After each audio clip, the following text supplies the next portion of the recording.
first. So my name is Dr. Rachel Danis. I'm a reproductive endocrinologist at RMA New York. I'm really excited to be here with Dr. Bar-Chama. I'm spoiling your intro. Yeah, we're really excited to be here today.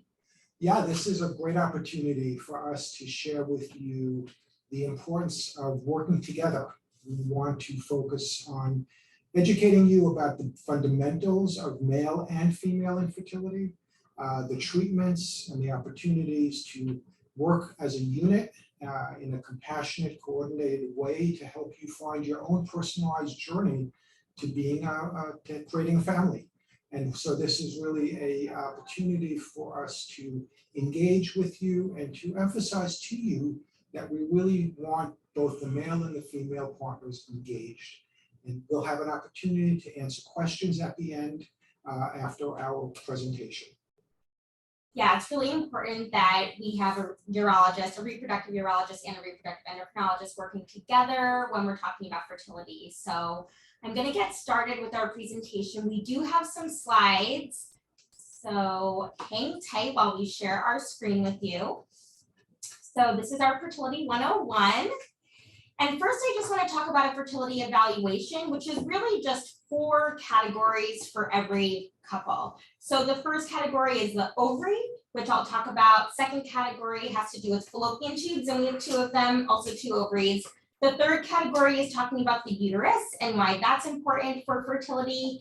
And then the 4th category, which Dr. Bar-Chama will touch upon, is the male or sperm. So first, I just want to get started on the ovary. And what's really important when we're talking about the ovary, a couple of variables, but one is, are you ovulating? Or we want to talk about a menstrual/ovulatory cycle. And for people who don't know what ovulation is, it's this concept where the egg, which lives inside of this circle here, the egg is this yellow structure, and it will get released. Ideally, this happens about every 28 days, but if you're someone who doesn't have a regular menstrual cycle where you can predict when your menses comes, or if maybe you can predict it, but it's not every month, that's something that we would want to investigate for why maybe your ovulation is a little off. This can be due to endocrine issues, medications you're on. So that would be a discussion that you would have with someone like myself in our office. And then other components of the ovary are talking about ovarian reserve or your fertility, what a lot of people think of as your fertility or reproduction. So age, as you can see here, is the biggest component of our reserve. And that is because the age of a woman not only predicts how many eggs are in the ovary, but also the quality of those eggs. And quality is frankly the most important component of a person's fertility. We can't fix or help our egg count or our egg quality. And you can have all the eggs in the world, but if they're poor quality, they're not going to result in a baby and a healthy live birth. So age is the biggest component of your ovarian reserve.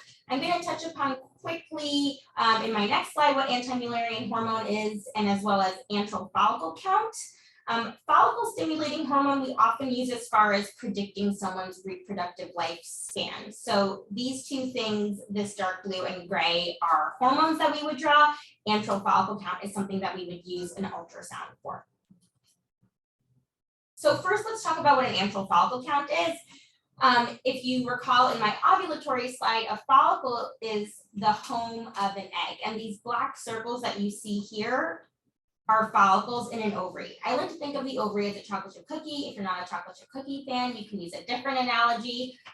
But these follicles that you see here, we use this as a screening tool of what's in your broader basement of your ovary. So similar to my cookie analogy, I'm a big analogy fan. I like to think of the ovary as this house, and you have a basement with all of your eggs that live inside of follicles. Every month you're bringing up a box upstairs from your basement. And so the number of items in that box can kind of give you an idea of how full your basement is. So if you're a hoarder, you probably have really full boxes, and every month you're going to bring up a lot of follicles. So in this case, we want to be hoarders. So ideally, you have about 7 follicles being seen on an ultrasound, and that would be these circles that we see. if you are someone that has more than 7, that makes me think, you must have a lot more in your basement because every month you're bringing up a pretty full box. So we use antral follicle count to help gauge what someone's quantity or egg quantity is. Anti-Mullerian hormone is a hormone that is made in the follicle. So it actually is made from these cells that you see here called granulosa cells. Oftentimes it parallels your follicle count or your AFC. So if your antral follicle count or AFC, if you have more than 7 on each ovary, I imagine your AMH will be about 2 or more. And again, this will depend on your age because over time, as we age, we are losing follicles and therefore we're losing these cells that make anti-Mullerian hormone. Why do we draw this hormone? It's really more so geared towards people who want to stimulate their ovaries, either because you want to pursue IVF or you want to bank embryos or bank eggs. It's helpful for dosing purposes. So if you don't have this ideal 2 value for this hormone, it just tells me I'd have to dose that person higher with higher doses of hormones to stimulate the follicles. If it's greater than 2, then it means I don't need to stimulate someone as much. What's important to know with anti-Mullerian hormone, because it's oftentimes reported in media, and I think a big misconception about anti-Mullerian hormone is that it's this fertility test, but really AMH doesn't tell you anything about the quality of the egg. So I really think it's like the anti-fertility test since quality is so important. It's really just useful as the clinician for how I should dose a person. So now we're going to switch gears and talk about the uterus and why that's important. So I want to talk about a saline infusion sonogram and how that relates to the uterus. First, we're going to focus on this image right here. So this is an image of a uterus, and this bright white or hyperechoic area that you see here is the most inner, inner portion of the uterus. So this is where a woman would menstruate from, and it would exit out through the cervix and vagina. This is also where a baby would grow. So I want to know, is there something in the cavity here that could be obstructing a pregnancy or maybe putting someone at risk of miscarriage? There's no way of knowing because the uterus is normally closed, like in that left-sided image over there. So what we do is we would infuse water or saline, like you see here in this image. Water is actually black on an ultrasound. So you have water that's opening up the cavity. And if your cavity is clear of any lesions, clear of any obstruction that could potentially get in the way of a pregnancy, it would be smooth, like in this image right here. If you have something like a fibroid or a polyp, if you have scar tissue, maybe from a prior C-section, it would look like this. So this is now interjecting in that black elliptical area. So that's telling me that this person has a reason for maybe being subfertile or having lower fertility, or maybe being at risk of miscarriage. And again, whatever structure we would see, it would have a certain consistency, and it would be a conversation that we would have in the office with what that means for you and your future fertility, and then what do we do from there. So now we're going to talk about the fallopian tubes and why that's so important. Fallopian tubes, we have 2 of them. That is the crucial location for where an egg and sperm meet. And so if our fallopian tubes are not open, then the egg and sperm cannot meet. So the way we would evaluate our fallopian tubes is with a hysterosalpingogram, a lot easier to say just an HSG. This is often done in a radiology setting. It's similar to that saline infusion sonogram that you just heard about, where we're pushing a fluid through the cervix to open or enter the uterus. So this triangle image is the uterus, except now we're not using water or saline, we're using a dye. So then once we push this fluid through, we'll take an X-ray on top of our bellies. And then we want to make sure with the X-ray machine, it will show us where the dye travels. So ideally, the dye is traveling out from your right fallopian tube and then spilling all over your body. And then the left fallopian tube, we'd also want it to flow through and then spilling all over your body. Notice I flipped my right and left on purpose because this is actually going to be a mirror image of yourself. And if we don't see this, what we call fill and spill, where the dye fills each fallopian tube and then spills out of each fallopian tube, we would talk about what that means. You can have blockages distally here or proximally being closer to the uterus, and they each have different reasons for why that occurred, and they each have different treatment plans.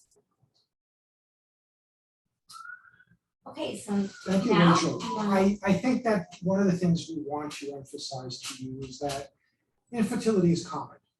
You're not alone. We know that about 20% of all couples who are trying to conceive have infertility.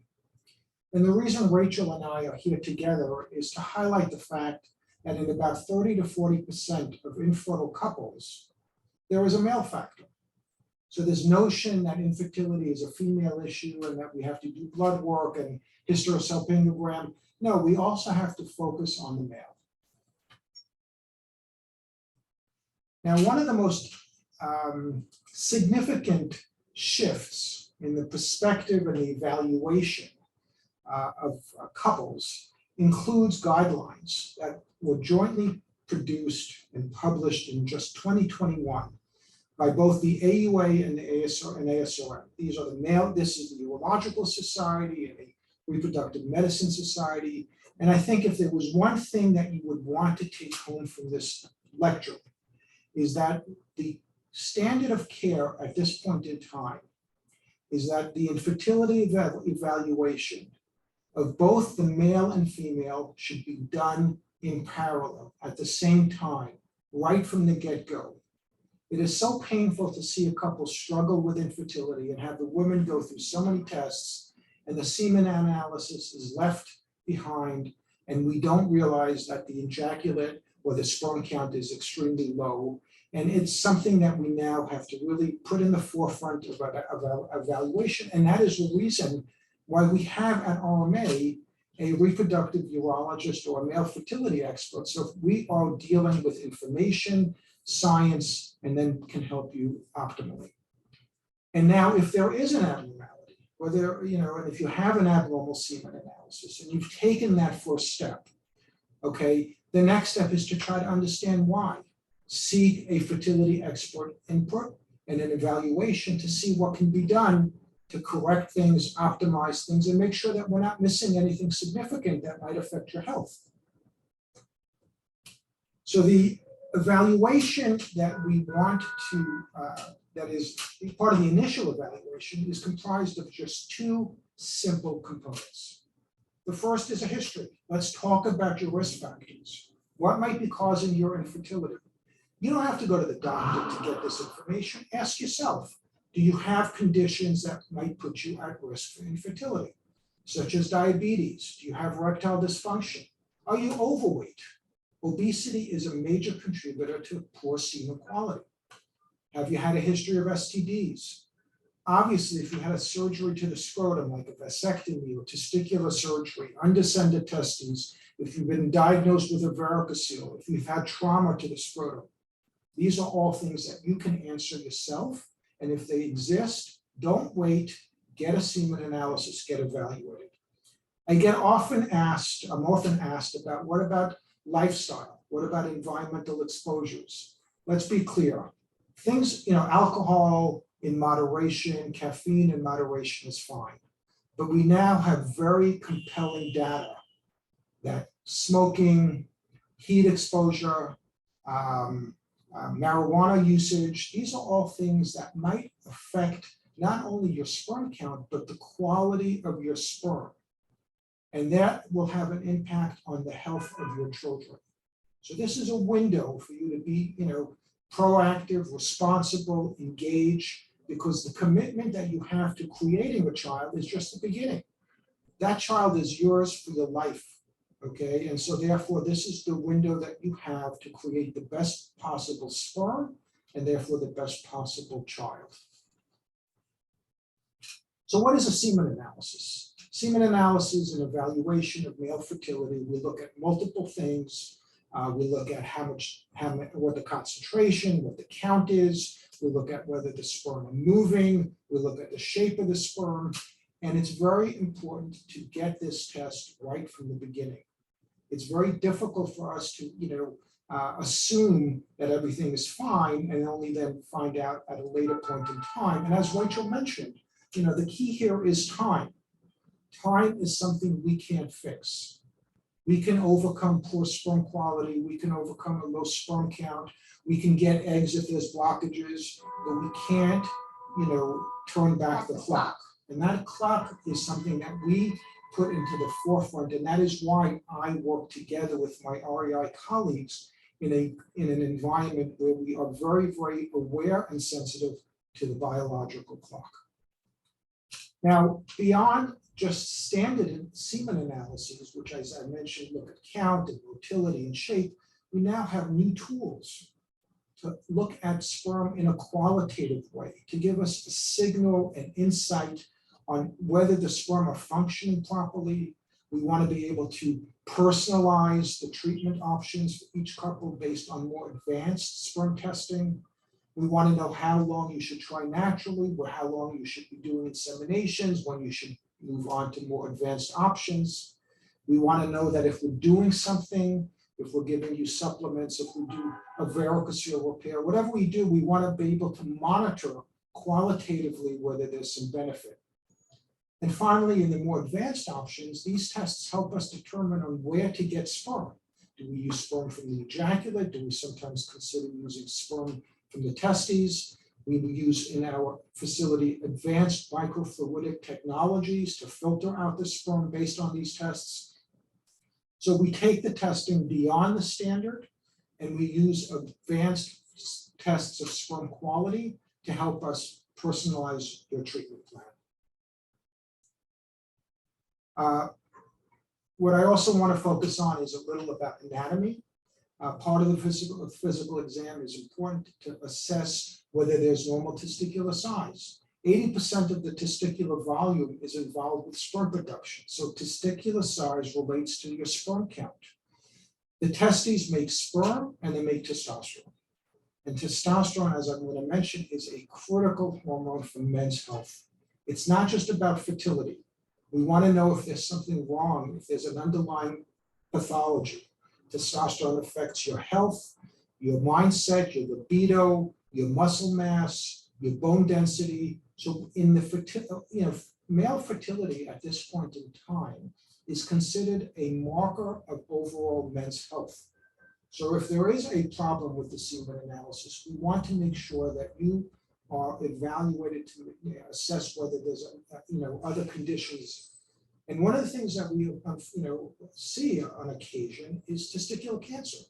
Testicular cancer is very common in men who are at the same age when they want to have children, and we want to make sure that we're not missing those type of conditions.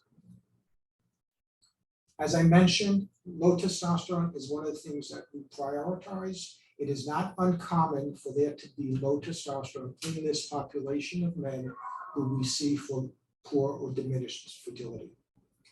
Another thing that we do, in addition to hormonal testing, looking for low testosterone, is to find out if you have a low sperm count, why? And is it a genetic problem?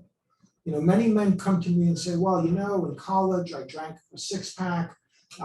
Is that the reason, or I smoked? Is that the reason why I'm suffering from fertility? And the answer is if we do this genetic testing and we find abnormalities like an extra chromosome, or there are pieces missing on the Y chromosome resulting in a low sperm count or no sperm at all, you were born that way. You have nothing to do with this. This isn't your fault. And that's very important for us to understand right from the beginning, so that you're not, that you don't feel guilty about the condition, but the reality is that this is something that we need to identify, focus, and hopefully treat. I want to piggyback off of what you said, which is whenever we have someone coming in for a fertility evaluation and we find something, it's never your fault. It's just, we just want to help figure out what's going on and guide you to the appropriate treatment. Which is really important and I think hard to accept. But I think that, as we work together, I think there's a balance between biological clock or genetics and also ownership about your lifestyle. If it is, you are, if you need to exercise, if you need to lose weight, if you need to, stop smoking and diminish alcohol, that is all going to affect whether it's the male or the female, your fertility status. So, we want to look at things that are modifiable and also focus on things that are, not in your control. But I do think that men and couples working together need to, try to optimize their fertility. Yeah.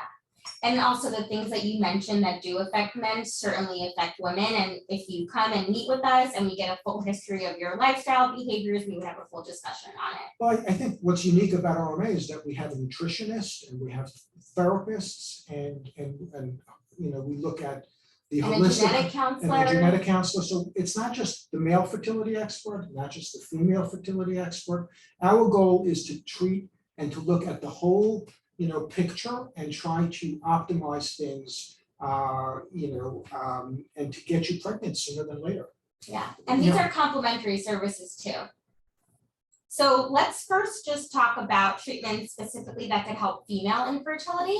So first I'm going to talk about an IUI, or what an intrauterine insemination is. Oftentimes, depending on what you're coming in for, if it's an ovulation issue, or if we think you have an unexplained reason for why you're not getting pregnant, meaning it's not a tubal blockage, there's nothing in your uterus, the woman will menstruate regularly. So for that type of a situation, or if someone does need help ovulating, we would include an oral medication for the woman to take with this IUI. So the oral medication that a woman would take helps this part, helps the follicle growth and development.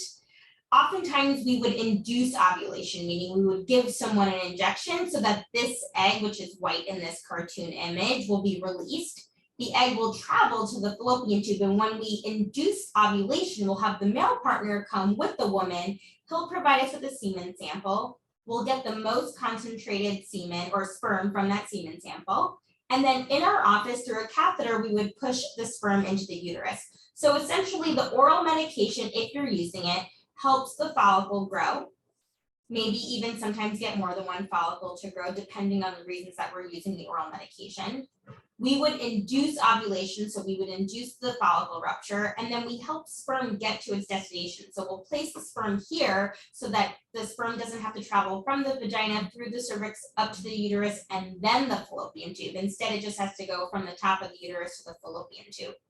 As far as, is this helpful, what's the chance of pregnancy success? It depends on what's bringing the person to this space. If you're someone with unexplained infertility, your chance of pregnancy conceiving naturally, if it's been over a year, is about 4% per menstrual cycle. So this can increase your chance to pregnancy to about 8% per menstrual cycle, which you can either look at it as it doubles your chance of pregnancy, or it gives you an 8 out of 100 chance of getting pregnant.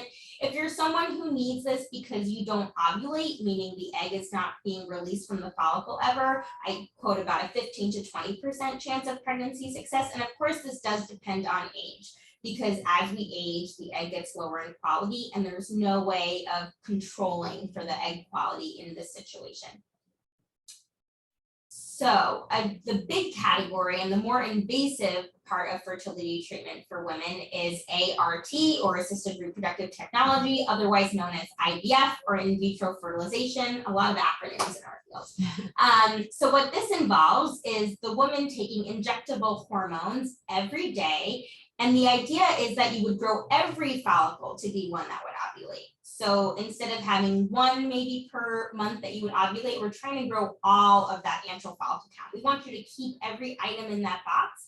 And then right before your egg gets ready to be released, we instead, under an ultrasound showing us, will then feed a needle into each follicle and try to extract or collect the egg or suck it out. So think of this as like a vacuum.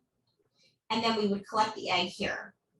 Oftentimes we use ICSI, or intracytoplasmic sperm injection, where we would take one sperm, see this on the tip of this needle, and literally inject the sperm into the cytoplasm, which is this meaty part of the egg. And then we would wait about 18 hours to check if it's fertilized.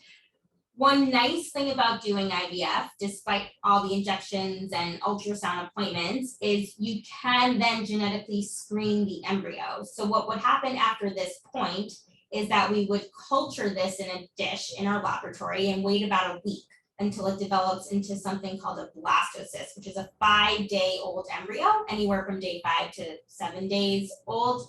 And then we could sample some cells to look and make sure that there are 23 pairs of chromosomes. So this is labor intensive. It's much more efficacious if you get a good quality embryo or a euploid embryo, which is one that has 23 pairs of chromosomes. It gives you about a 65 chance of getting pregnant in that cycle. So it is more efficacious. This can be used when you have tubal factor, if there's a uterine issue, if there's an ovulation issue, and at any age. The younger you are, the more likely you are to respond. And this is where AMH comes into play, since we're giving you daily doses of hormones. So I just want to highlight something that Rachel just talked about, which is I've been doing this for decades. And my perspective is that there are certain miracles in medicine that your generation doesn't fully appreciate, because you never saw fertility treatments without ICSI. Okay, so this is another picture here. What we're seeing here is where you can inject an individual sperm into an egg. What does that really mean? It means that in a typical IVF cycle, there are about 10 or 20 eggs, 30 eggs produced. And yes, we talk about a normal sperm count of being 40 million, and we want 40% motility. But at the end of the day, because of this powerful technology, and it's been really a privilege to practice male fertility over the years as this technology has just gotten better, we only need 10, 20, or 30 sperm for IVF and ICSI to be a useful and effective technique. And so let me tell you, for those couples who are distraught because the count is 20 million or 5 million or 1,000, it doesn't matter with the options. We can work with that because of the technology that we have here. So it's really, I don't want to, gloss over the tremendous impact that IVF and ICSI has done for the male fertility profession. But one of the things that I want to focus on is we talked about lifestyle optimization. Men have to own their part of the equation and do their best to bring the best, to optimize sperm quality. If there are hormonal issues, if there's low testosterone, and this is an important piece of information that I think is often, unfortunately, not discussed, is that if men have low testosterone and get treated with testosterone, their sperm count often goes to 0. Taking testosterone is a contraceptive. Now, if you have a low testosterone, there are other ways for us to treat it, but testosterone per se has is destructive for your fertility. If there are infections, we'll treat with antibiotics. If there are dilated veins, we can, there are procedures to fix that. We fortunately I have my own operating room here at RMA with my own microscope. So basically we can provide services using the microscopic surgery like vasectomy reversals. But I just want to highlight, that because we offer all the options. So for example, if someone has had a vasectomy or someone has a blockage, okay, we want to present to you, together with Rachel and other REIs, a complete understanding of what the male side is and what the female side is. And based on that, come to help you decide what is your best path forward. Is it going through a vasectomy reversal? Okay, that's something that couples consider, and then sometimes they change their mind and undergo testicular extraction with IVF and ICSI to achieve a pregnancy in the same scenario when there was, for example, a vasectomy. So we bring to the table both options. We want you to make the best decision. We want the female and the male experts involved in that process. There are situations where there's no sperm at all, okay? And those are very difficult. In those scenarios, there are basically 3 different options. Option number 1 is that there's a blockage, and there's, the sperm and the testes are producing a normal amount of sperm. The other scenario is where there is production, but not a lot. The way I like to describe it, it's like a teacup. Okay, what we're seeing is what overflows. If the teacup is half full or quarter full, we're not going to see anything in the ejaculate. But if we go into the testicle using microscopic techniques, giving the tissue in real time to the embryologist. We don't ship it, we don't freeze it, we don't transfer it. We have eggs usually available that same day. We want to optimize using those isolated sperm with ICSI to achieve a healthy pregnancy. The third scenario is the more difficult one, where there's no sperm production at all. And at that point, family building options exist. Sperm donor, using donor sperm, adoption. If you want to have a family, we're here to explore all options that would be available to you. And again, the bottom of this list is the intracytoplasmic sperm injection technique. It is beyond anything that we ever would have imagined in terms of being able to use isolated sperm, whether it's ejaculated sperm or testicular sperm. Live sperm is what we need to be able to use to provide that technology. I do want to say that when you were talking about, oh, should someone reverse a vasectomy, that is so important to have with a urologist and reproductive endocrinologist, because I would want to know what's the woman's age, how many years has it been? Well, that would be probably something you would ask. How many years since the vasectomy? And then how many children do you want? All of these questions, it needs a comprehensive discussion with both of us, or both a urologist and a reproductive endocrinologist. I have patients who come to me who've had vasectomy reversals, and the women never had a history of self-anywhere, right? And if the tubes are blocked, I can spend hours reconstructing, getting sperm in the ejaculate, but all we did is waste valuable time, because what they needed was to do IVF and not a vasectomy reversal. So if you're just a urologist and focused on what you do, and you're not integrated into an environment where both the male and female are evaluated in parallel, we can't really design and come up with the best option that's suited for you. So I think that what we have as goals is we want to improve the male factor, okay, so that ideally you can conceive naturally. Just because we do a lot of IVF, it doesn't mean we don't want you to conceive naturally. We want to fix conditions such as low testosterone. We want to identify conditions and even life-threatening conditions, as I mentioned, like cancer, that are important for us to identify and deal with. We want to be comprehensive. We want to be collaborative.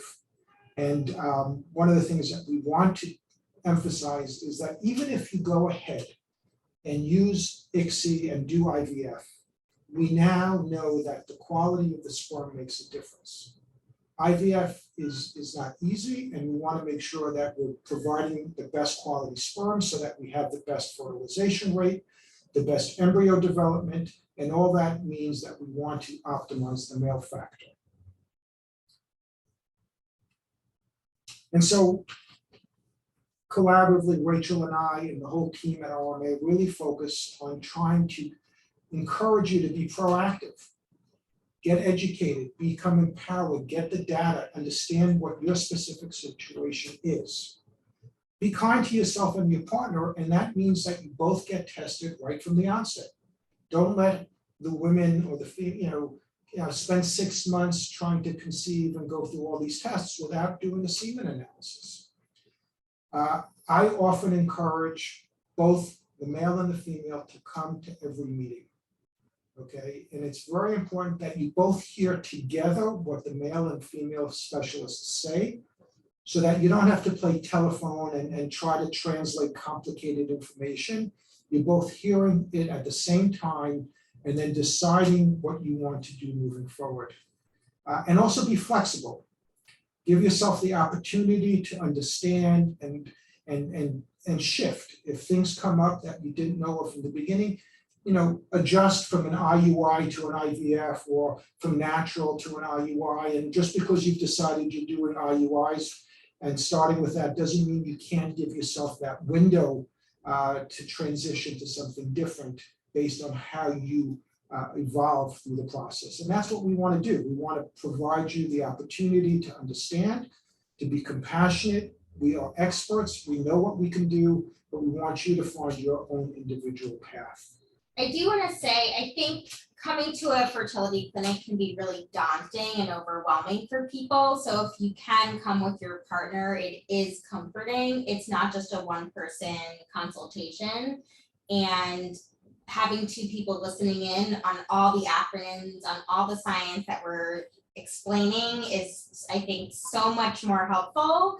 And it's also, I mean, on the male side, they, it's daunting to say, okay, everything that you just explained to me, I now have to translate and transfer. Right. And so I say, look, if your wife can be on the phone, if we can do, have her engaged in the discussion, if we do telehealth, okay. That makes it so much easier. I often encourage both the male and the female to be present in person, or we offer telehealth services just to get started.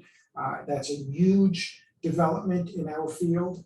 On the male side, it is really extremely helpful just to get started. We can have a discussion, we can engage in terms of risk factors, we can set up, sperm testing, in a facility or something that's close to you, and so that we expedite. Our job is to work together and expeditiously, efficiently, methodically get you the information that you need to make the right decisions. So we're going to take questions now. I'll stop sharing our screen. Okay. Let's see what these questions are. So someone asked, what is the latest research on long COVID and male infertility, particularly DNA fragmentation, and how is RMA responding to this research by adapting treatment protocols? So I think that, let's be thankful that COVID is behind us. And I think that right now we are really, opening up to a society post-COVID. And so I think that the science does, suggest that the COVID vaccine has no negative impact on male fertility. COVID itself can. There are scenarios where high temperatures during the infectious process can cause, like any other high temperature, illnesses, can have a negative effect on spermatogenesis and sperm quality. There are situations where people develop infections from viruses in the testes themselves. We see that with mumps, and we've seen that with COVID. So I think at this point in time, right now, we're fortunate to have this pandemic behind us. We are really focused on getting past this, but learning important things from the COVID experience. Okay, we now know that telehealth works. We know that home testing and sperm testing and being available to potentially get tested at facilities closer to you is one of the benefits that we also have achieved post-COVID. I see a question about how does one get a semen analysis? What's the most efficient way to do that? So again, I know I'm repeating myself, but we need the male evaluation to begin with a semen analysis. And the question is, how quickly and how efficiently can that be done? And we've evolved. We now have capabilities of doing semen analyses through home collection. We have new technologies that protect that sample from temperature or pH or alteration, so you don't have to run into a facility within an hour. We have a lot of options of collecting at home and shipping it by mail. We have also home testing. A lot of my patients have taken that initial step and done a home test, and then had a signal that their sperm count could be low, and they come in for a retest or a more formal semen analysis. My point is that doing that semen analysis in the old traditional way of coming in and producing it in an unfamiliar facility, sometimes that's embarrassing and sometimes that's uncomfortable. We now have capabilities and technologies that enable one to get an analysis sooner and with less distress. One question that I often get that I wanted to bring up is, When should someone come to a fertility clinic? Should it be 6 months? Should it be 12 months? Should we try to conceive naturally for X amount of time? And I always say, just don't wait, because when you come for a consultation, you're going to get a ton of useful information. We'll stamp out any misconceptions that you may have. And what if you get a fertility evaluation, you get the HSG, and you find out you have a hydrosalpinx, which is a certain type of distal tubal blockage? You could be trying for years and it just won't work. Or if you get a semen analysis as your initial fertility evaluation and there's no sperm, again, you could have been trying for 12 months, wasting 12 months of really crucial egg years, because unlike sperm, we can't make new eggs, and our quality in our eggs only go down with time, and you can't take back the clock. So it's really important, I think, just even whenever you're interested in having a child, if you think you're interested in having a family, come to a fertility clinic to get to get a consultation and then a full workup, just so you know where you stand. No, I think that's 100% right. I think that early on in the process, you're much more relaxed, okay? And that is, I think, the window where you want to know what's going on. Okay, try naturally, but get educated. Find out, what your options are. Very often, couples focus on 1 month at a time, okay? Each month is its own event, and I think that what coming to a fertility center means, it doesn't mean that you're going to be doing IVF. It doesn't mean that you're even doing inseminations. The sooner you get an understanding of what your options are and assessing the male and female, and very often I tell couples, create a 6-month plan. You want to be pregnant in 6 months. Okay, so let's make sure everything's fine. And then talk to the male expert and the female expert and start working backwards. How many months do I want to try naturally? How many months do I want to, use Clomid or other medications? How many months do I want to, do IUIs? And then when would I want to be, move on to IVF? Because each of those have success rates that are very, very different. And it's important to know what your options are. And the other thing I would say is, we are fortunate to be in New York State. New York State has a mandate. Infertility is often covered.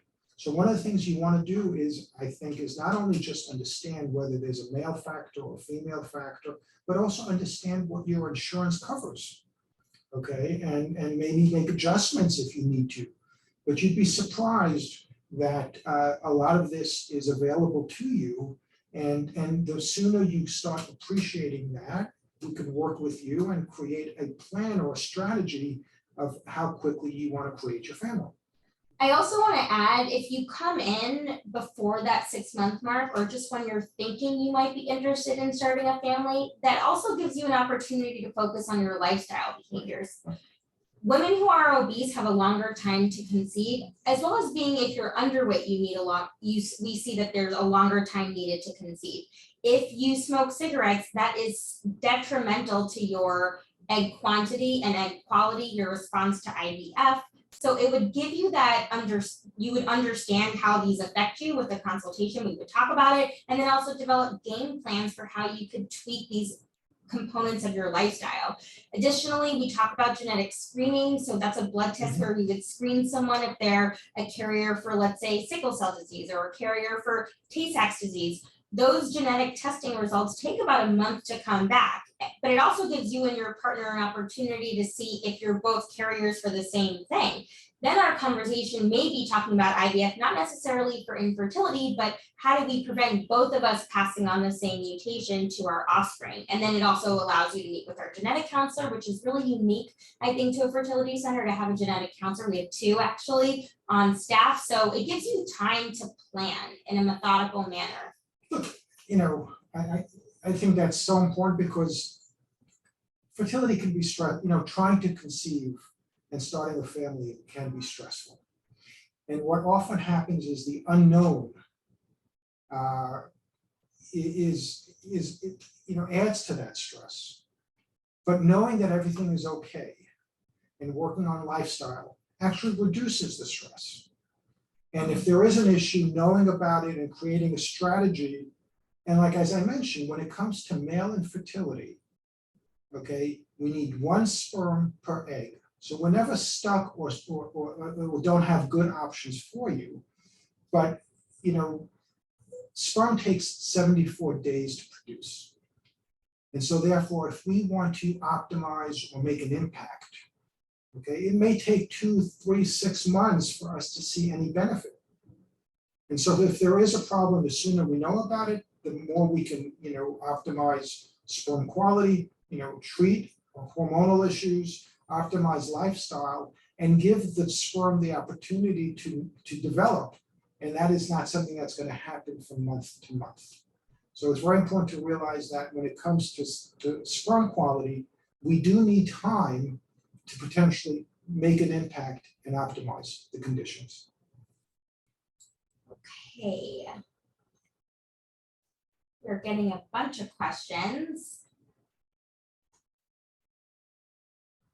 Can I answer this one? So one question we have is, how would 0% sperm morphology affect the success rate of IVF or ICSI? The reason why I researched this in my fellowship, so this is actually near and dear to my reproductive endocrinology Why heart. don't we, help those who are not familiar With with that? What morphology. does that question actually mean? Yeah. What are they asking? So morphology has to do with the shape and appearance of the sperm when you look at it under a microscope. Typically, it has to do with is there one tail or two tails? Is the head too small? Is the head of the sperm too big? Is the neck too thick? Is it too short? The trouble with morphology grading is that there's multiple types of grading systems out there that labs can use. So it's hard to study morphology and its efficacy or usefulness for predicting pregnancy. Mm-hmm. In the literature, there is mixed data out there, but generally speaking, I say to people, even if there's 0% of the sperm looks normal under a microscope, as long as their concentration of the sperm is reassuring and the motility is reassuring, I don't care about the morphology. How did I do? You did great. Thank you. Well, that's why we work together. I think that, as we mentioned, the semen analysis looks at many things. And it's important that if you really, that you should do a semen analysis in a quality lab, because morphology is done differently than counting motility. In the WHO came out with criteria for morphology, and they used what's called strict Kruger morphology. It's technical, but the reason I bring it up is for the following reasons. You may have 40 million sperm in the ejaculate with an excellent motility. The way morphology is done is they look at individual sperm, and they only look at 200. Now, if you were a statistician, you would laugh at me and say, wait a second, you have 40 million sperm and all you did was look at 200. And then it's important to also realize that in a normal environment, normal morphology is only 4%. Okay, so if you're at 3% of 200 million, okay, you actually have more normally shaped sperm than someone who has 4% of 40 million.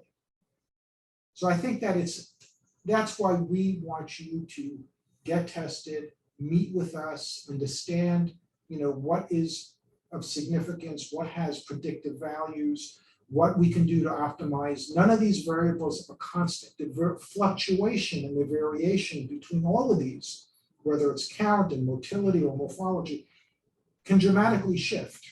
And that's why we double down on lifestyle. And that's why we want you to not just get one semen analysis, sometimes we want to get more than one. So we get a range of what your numbers are. So I think that morphology is a very good, it's a great question. And we want to be able to let you know that we're here for you. What we wanted to do in this session is just begin to share with you what it means to work as experts in both the male and female environment under one umbrella. We're not fragmented, we communicate, we work together, and our priority is to understand what's going on in your specific case and help you decide on what your path forward is. You can always reach us, You can find our office number on our website, rmaofnewyork.com. You can follow us on social media. We have an Instagram, RMA of New York. And I just want to echo, we work as a team, and it's really challenging to take care of a whole couple when only one person is getting the evaluation.